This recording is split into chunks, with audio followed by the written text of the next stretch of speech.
gente vai falar de um assunto muito importante.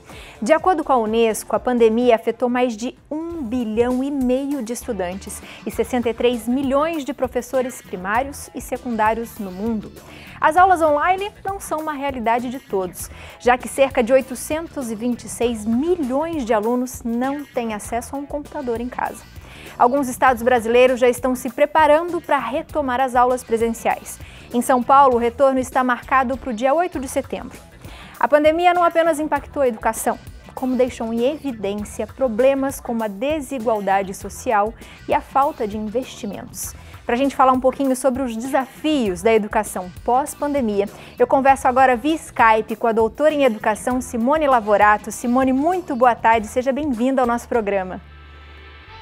Boa tarde, eu que agradeço a oportunidade, obrigada. Simone, é um grande desafio, né? Eu acho que desde o início a gente está acostumado a ver que os professores eles são preparados de forma analógica, vamos dizer assim, né? A gente sente o professor, a gente quer a presença do professor sempre e acho que a valorização dele talvez esteja voltando um pouco mais também pelo desafio do que vocês têm feito. Mas de princípio até agora, quais foram os principais desafios que essa pandemia provocou? Bom, quando a gente fala de desafios, né, são muitos, são diversos desafios que nós temos enfrentado aí pela frente. Mas eu acredito que a iniciativa, né, privada, ela tomou a frente e acabou já aderindo logo à questão das aulas EAD. Já no sistema público, nós demoramos um pouco mais para entrar nesse movimento, né? E nós temos estados que agora que estão começando a se mobilizar nesse sentido. Então, eu acho que um dos grandes desafios foi a questão da reinvenção, né, das novas formas de educação, porque muitas vezes nós estamos preparando, formando os nossos professores para a realidade do ensino presencial, e muitas vezes não foi levada em conta essa questão que a gente poderia, de uma hora para outra, ter que mudar toda essa questão da metodologia de ensino. Então, assim, ao contrário do que muitas pessoas pensam, a educação à distância, ela não é simplesmente você pegar o conteúdo do presencial e transpor para o modelo EAD, né? A gente precisa de metodologia diferenciada, uma linguagem diferenciada, porque você não está ali interagindo presencialmente com o seu aluno, mas ele precisa ter essa presença virtual, né?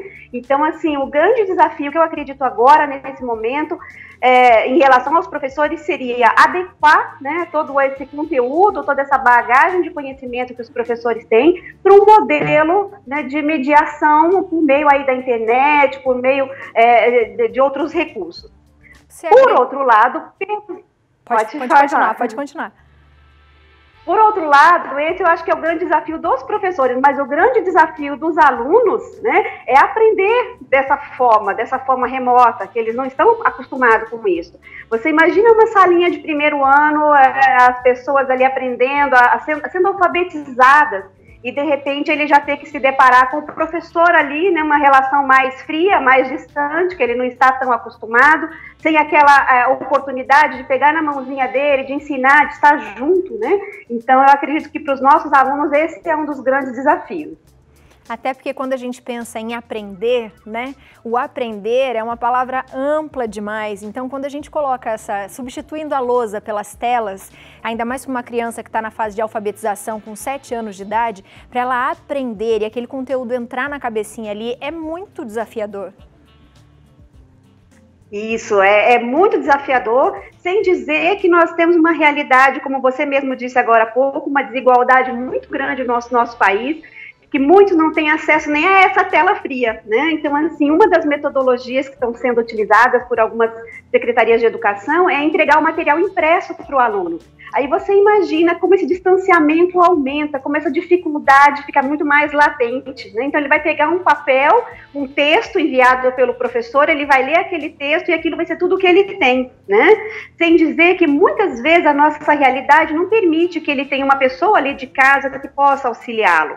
Então, muitas vezes os pais não conseguem nem acompanhar, nem auxiliar os filhos, porque também não tiveram acesso à educação. Então, isso vai se tornando gigantesco, né? Vai tomando uma proporção muito grande para esses alunos. Que é um problema não só da parte da educação, né? É social, é cultural, e você falou bem da família. Como que a família consegue ajudar, né, os alunos nessa época da pandemia? Então, é bem complicado. A gente tem famílias que, às vezes, ele tem um aparelho celular, é tudo que ele tem, e ele tem 4, 5 filhos fazendo aula online, né? Então, como que essa família vai ter condições de dar esse suporte, mesmo que seja só físico, mesmo que seja só o aparelho ali para esse aluno? Então, ela já começa por aí, né? Não tem nenhum suporte físico. Agora, imagine uma mãe acompanhando aí 4 ou 5 filhos em séries diferentes, em anos diferentes, com conteúdo diferente, né? Ela sem uma preparação para ser professora, ela nunca precisou ser professora, e ela tendo que encarar esse desafio. Então, realmente é um desafio muito grande. As famílias têm se desdobrado.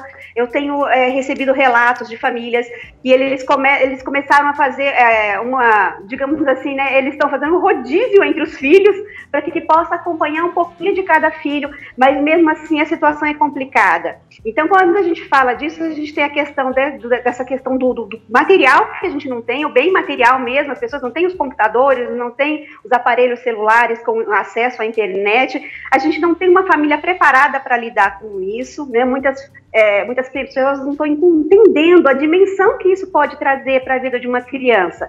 Esses dias mesmo eu vi um relato e que o filho olhava para o computador, a mãe filmou e colocou numa rede social, né? Primeiro que acho que a gente não deve expor a criança dessa forma, mas a mãe colocou e o menino, ele tinha uns 5, 6 anos mais ou menos, ele olhava para o computador e ele chorava desesperadamente e falava assim: eu não estou entendendo nada. Então, olha o desespero emocional dessa criança, né? Olha o prejuízo que isso pode causar, né? O transtorno que ele pode desenvolver de ter uma aversão aí a aprender, né? Aprender que deve ser um ato prazeroso, nesse momento, para muitas crianças, está sendo um ato de sofrimento emocional. Com certeza. Olha, dava para a gente conversar muito sobre esse tema, que eu acho muito interessante. E a gente está vendo em tudo que a gente está vivendo como a educação faz parte, como ela precisa ser valorizada e cada vez mais, né, pensada em relação dentro de casa, com a família, com as crianças e prazerosa. Mas para a gente finalizar, eu queria que você pensasse pelo menos em alguma ferramenta, o que você gostaria que acontecesse nesse pós-pandemia, com tudo isso que a gente tem aprendendo, com todas essas desigualdades e dificuldades que a gente precisa corrigir. O que seria ideal? Ou o que a gente poderia buscar para ser ideal? Então, é bem difícil a gente trazer assim uma solução ideal, né? Mas o que eu gostaria de deixar claro, e até em forma de apelo mesmo, para que a gente não tenha pressa para que as crianças voltem, né, para as escolas, porque a gente sabe como que é criança, eles vão se abraçar, eles vão estar próximos, eles não vão ter os cuidados necessários ainda num momento tão perigoso. Então, por mais que a gente possa ter um prejuízo aí, né, de, sei lá, até mesmo perder um ano educacional, ele não pode ser, né, mais importante do que perder a vida. Então, eu acredito que nesse momento a gente tem que pensar assim, em resguardar a vida das nossas crianças, dos nossos alunos, e deixar para voltar só no momento que realmente for propício, que já estiver liberado, que a gente possa, né, ter tranquilidade em acolher essas crianças na escola. Então, essa pressa me preocupa muito, no sentido de tomarmos, nossos governantes, tomar atitudes precipitadas para voltar, né?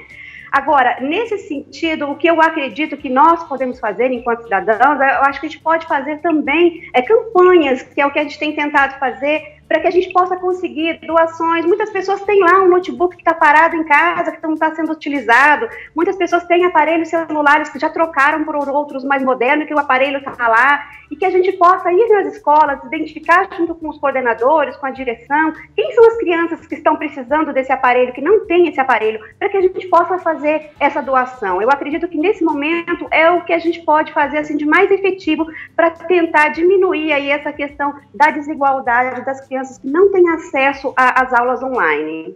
Simone, muito obrigada por hoje. Volte mais vezes, que a gente consiga falar dessa situação com um pouco mais de esperança e que a gente veja realmente as coisas melhorarem. Desde já eu agradeço o seu trabalho, de todos os professores do nosso país que estão se reinventando cada vez mais. Muito obrigada por hoje. Vou passar suas redes sociais aqui, é @simone.lavorato, né? Ou @espaçolavorato. Muito obrigada, um beijo grande no seu coração. Beijo, eu que agradeço.